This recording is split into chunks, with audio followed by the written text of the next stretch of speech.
problematic in two significant ways. First of all, note that often these specific extremist groups also resort to the most extreme types of behavior.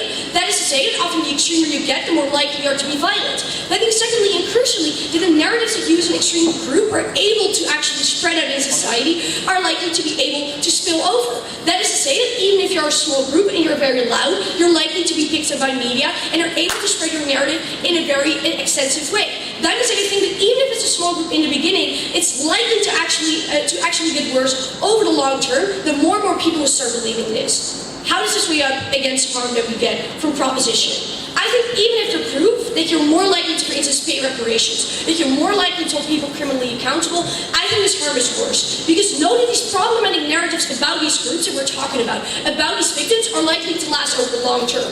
So if you are the first generation after this conflict, and you, for instance, hate a certain group, you're likely to also give this to your children, to your grandchildren.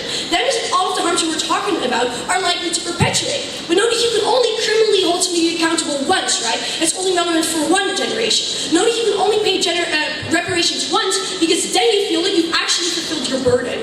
I think that means that it's very likely that most of the crop benefits are only relevant for one generation. But we tell you that the harms of this policy are likely to be perpetual. That means that even under their best case, we take this debate I've never been more proud to oppose.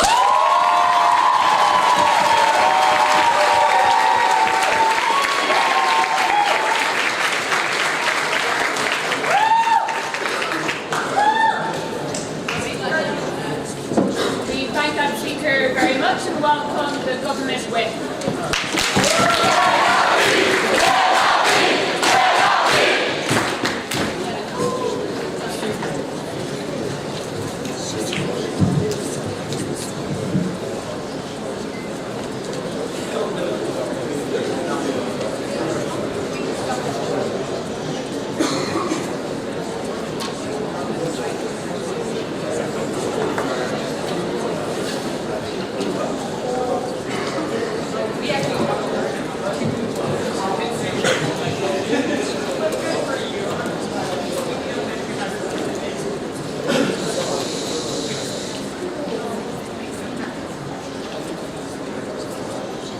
When closing opposition tells us that this guild is going to allocate resources wrongly and not give it to the people who need it the most, we ask them who needs them more than the people who were actually assaulted by their government, who actually suffered, all their money taken away, their culture was destroyed, and their family died. We think that those people are the ones who should get the help, and they get this help only in our side of the house. What I'm going to do in my speech is three main things. Firstly, going to explain what is specifically changing because of this motion and what are the effects of that. Secondly, who should we principally help more in this debate and why it happens much more on our side of the house. And secondly, where do we get more chances for conflict after that. But before that, a few points of rebuttal. Because firstly, CO talks a lot about alienation and the fact that if you tell people that they are guilty, they are not going to listen to you. We think that firstly, telling them that they're guilty is an extremely important thing, and probably the most important thing to prevent those things from happening. Because once you get to a country where it is able to commit a war crime, the system is probably already so corrupted that there is nothing that these people can do, as opening opposition has analyzed so well. So we think that the only way to stop those things is to effectively tell them how to stop those parties when they are small, how to stop these when they start rising, and when those don't happen on their side of the house, even if everyone hates war crimes, it's not going to be effective in preventing those things. Secondly, we do think that getting them out of the public space, as we've analyzed, is making those education much more effective in convincing those people. Even if the parents are alienated, the children are going to be less convinced when there are less people to listen to. Because then they're talking about the fact that there are voting powers or extreme groups that are talking about those stuff. They probably didn't listen to what Amichai told them. Because we told you that the possible things that are going to happen in this debate is the government illegalizing those stuff like happened in Germany. Which means that when people are rioting with Nazi symbols, they are outlawed and not going to get the public attention, but going to get in jail. We think that those ideas are prevented much better on our side of the house. So moving on, what is actually changing because of this motion? Because OG tells you that we teach people that war crimes are bad, and OO tells you that you can do this in both sides. We just say that we were good generally in this war, and we fight it against the government. Firstly, we we do think that when they're saying that people won't teach the war crimes on our side of the house, like happens in Serbia or whatever, we don't really know. If you think that your country didn't do war crimes, what do you feel guilty about? This motion assumes that you feel guilty about something, which means that the war crimes that we want to teach will be taught. But let's talk about what is actually changing. Because firstly, the ability to actually follow the process and explain what really happened and tell the people that in most of the cases the public was in fault in charge and the public could have stopped those things is much more likely in our side of the house. All tries to tell you that it only happened in Germany, but we point the fact that even in Rwanda, people went and go to all of the villages with clubs and machetes and kills the people themselves. We do think that in most of those situations, most of the people in the country were responsible in some way or another. Secondly, we say that the ability to give compensation is also unique to our side of the house. Because what do we tell you? That giving compensation is acknowledging that money should be taken away from you and moved to somewhere else. Why it is not likely on their side of the house? Because all of the narrative that opening competition stands for is saying that we are not responsible. We actually fought against the Nazis, we don't like the Nazis, and therefore the money shouldn't be taken from us because we were so innocent. We say that this changes our side of the house, this makes it possible to give those compensation. This is also a unique thing that we've brought to an extension. So let's talk secondly about the principle of who should we help more.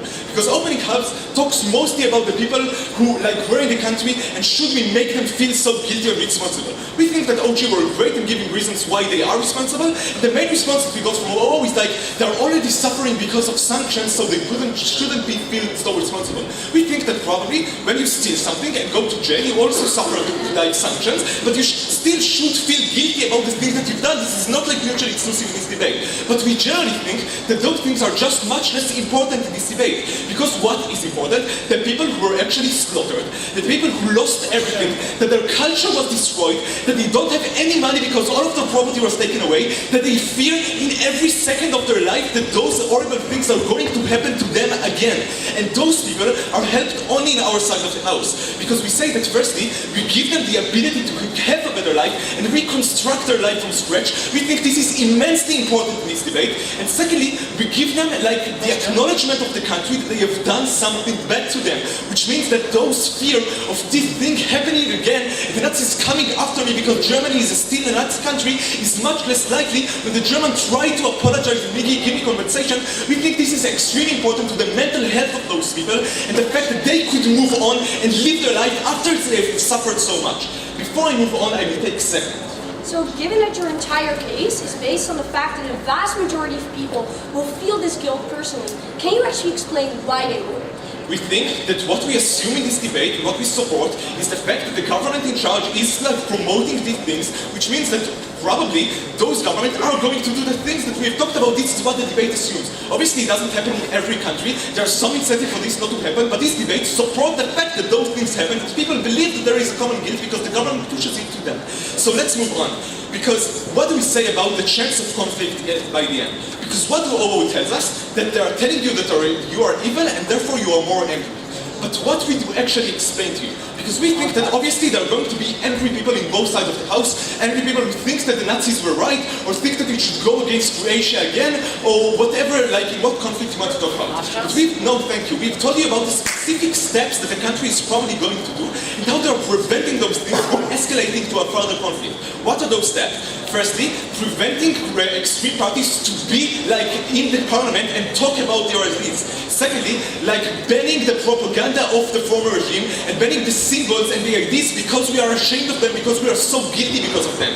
Thirdly, harsh punishment about the people to the people who do those things. What does that mean? Firstly, we are getting them out of the public space, which means that the chance that those parties will control again the country and will escalate the conflict again is much smaller. This is also answering a lot of what CG is talking about, FCO. But secondly, we told you that those things are actually making the education system better, because that means that people are not accessing those other ideas, and therefore they are more likely to believe into the things that we tell you the education system is passing on our side of the house.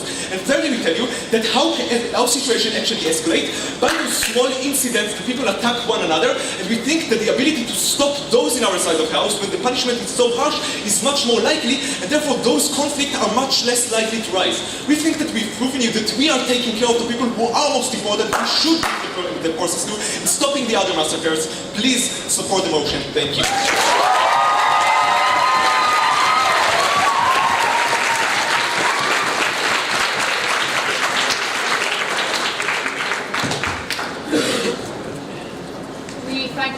you very much and welcome the opposition whip.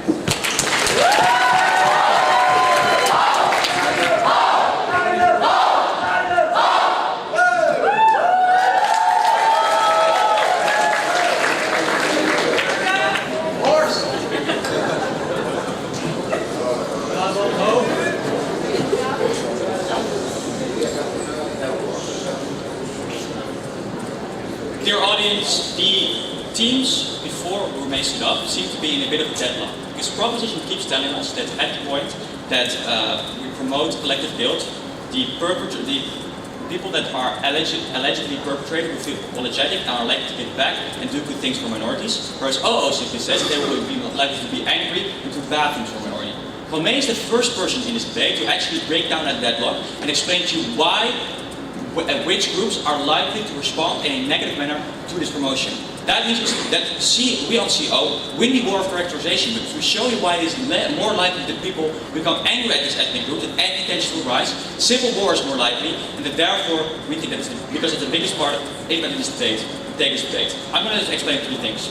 First of all, on the characterization of how people are likely to react at the point they are blamed for something which they perceive not to have done. Second of all, on reparations of CG, and lastly, we weighed it off against the principle that opening teams give us. So, firstly, on the characterization. I know this is the most important, probably, point that you should take into this debate, because the bulk of the analysis of team proposition relies on the fact that actually individuals will accept the blame that is being put onto them at the point that it's promoted, and therefore their benefits of them doing good things relies on that.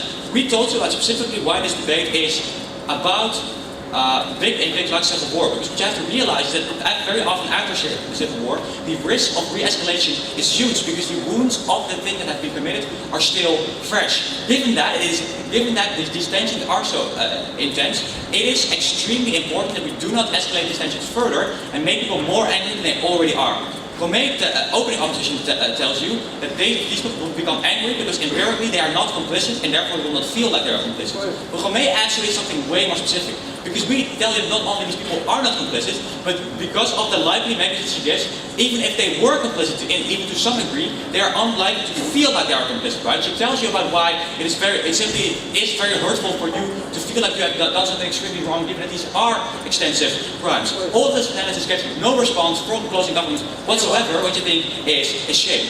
Why is that the most crucial input in this debate? Because first of all, I think it leads to more ethnic tensions. Because politicians will feed on this anger, right? They will say, we are unjustifiably blamed for something that we have not done. Hitler was the bad guy, or the general admit the Tutsis was the bad guy, but we ourselves are innocent, there's nothing we can simply do. Because they're able to play the victim card and are able to antagonize the others, the other ethnic groups, it means that they are more likely to oppress the minorities. When these leaders come into power, where they promise to actually make sure that the voice of these minorities are heard, that means that they are more likely to cut funds from ethnic groups which were seen in the past, but also to be violent against them. Second of all, we'll make talk specifically about why it actually leads to more conflict, right? Because you don't need the whole population to become angry about this.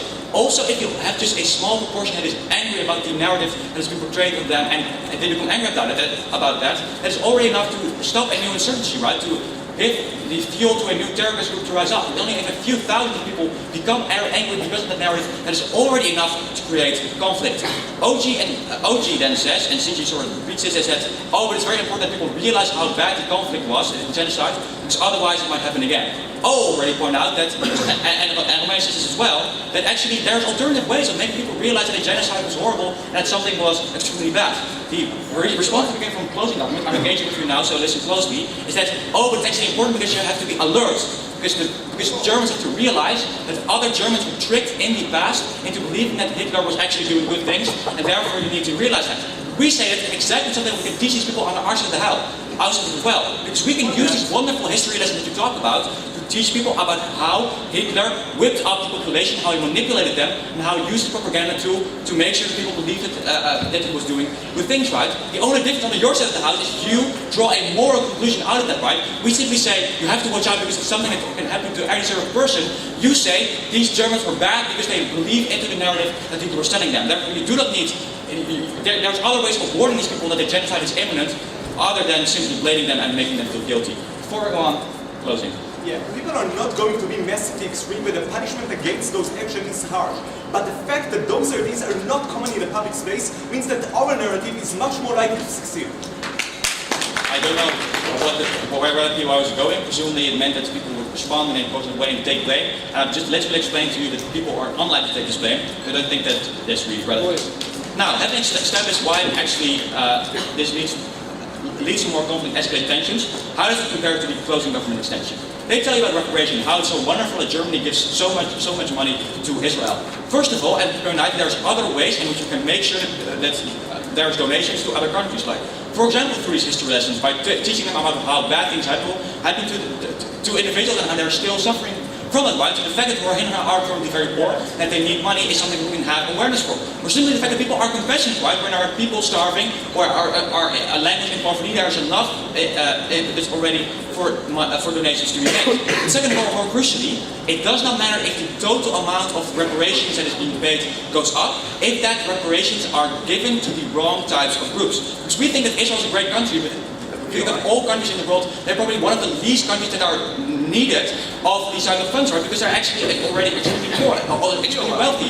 The same way that I think that it would be unwise for the Netherlands to give all their development aid to Indonesia, because I think that there are a lot of countries which are a lot poorer and needed help more. I think that actually it is mutually exclusive when you give a lot of your development aid already away to the countries that you find guilty, because politicians simply can make budget cuts, right? They can say we cannot afford to give development aid to other countries because we're already giving so much to Israel, which needs it most, and we are more endowed too. That means that by giving so much more to Israel, you cut off the opportunity cost to give money to the countries that need it more. That is crucial. And lastly, how does it weigh up to the principle? I think opening opposition sort of gets into a rabbit hole here where they spend extreme amounts of explaining whether people are actually complicit or not. I would say that it's less important for two reasons. First of all, OG says that it's legitimate to punish these people, but they never explain to you why there's a duty to punish these people. That we have the obligation to actually punish these people and make them feel bad, right? I think that opening opposition already shows you why the complicitness is often indirect. I think that more importantly, that means the bar which we need to be fulfilled in order to be as complicit enough for a crime is not being met, right? Because even if you are guilty to something for some extent, that means that we cannot simply punish you for that, right? In the same way that if you indirectly influenced your brother to commit a crime, that means you should not go to jail for that, nor should you be shamed or persecuted in your society for that. For all these reasons, proud to close. We